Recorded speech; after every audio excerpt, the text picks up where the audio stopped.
মিশরের বিপক্ষে অবিশ্বাস্যভাবে ম্যাচ জেতার পর ক্যানসাসে ফিরে অনুশীলন করেছে আর্জেন্টিনা। সাইড লাইনে দাঁড়িয়ে সতীর্থদের প্রস্তুতি দেখেছেন লিওনেল মেসি। এ সময় হাসি খুশি ছিলেন এলএমটেন। দলে কোনো ইনজুরির সমস্যা নেই। সুইজারল্যান্ড অজেয় মনে করছেন না বিশ্ব চ্যাম্পিয়নরা। দুর্দান্ত সব ফিচার নিয়ে এলো ক্যাপ্টেন ভিক্টর বাইক। এতে রয়েছে শক্তিশালী রিচার্জেবল ব্যাটারি, ব্লুটুথ এবং exciting music. Captain Victor bike, আনন্দে বাড়ুক শৈশব।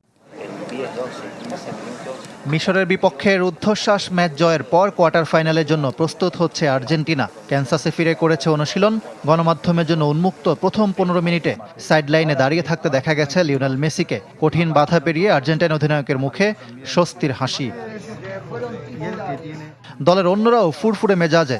হুলিয়ান আলভারেজ, এনজো ফার্নান্দেজ সহ বেশ কয়েকজনকে অনুশীলনের বাইরে থাকতে দেখা গেছে। যারা মিশরের বিপক্ষে অন্তত 30 মিনিট খেলেছে তাদের জন্য ছিল রিকভারি সেশন, বাকিরা করেছেন হার্ড ট্রেনিং। মিশরের বিপক্ষে পিছিয়ে পড়েও দারুণ এক প্রত্যাবর্তনে বড় ভূমিকা রেখেছিলেন ক্রিস্তিয়ান রোমেরো। তবে ম্যাচের শেষ দিকে বাম পায়ের কাফে অস্বস্তি নিয়ে মাঠ ছাড়াই তৈরি হয়েছিল শঙ্কা। পরে অবশ্য জানা যায় চোট গুরুতর নয়, পুরোপুরি ফিট আছেন রক্ষণভাগের অন্যতম ভরসা। কোয়ার্টার ফাইনালের আগে পুরোপুরি ইনজুরি মুক্ত আলবিসেলেস্তারা সেমিফাইনালের টিকিট কাটতে রোববার সকালে সুইজারল্যান্ডের বিপক্ষে নামবে চ্যাম্পিয়ন আর্জেন্টিনা।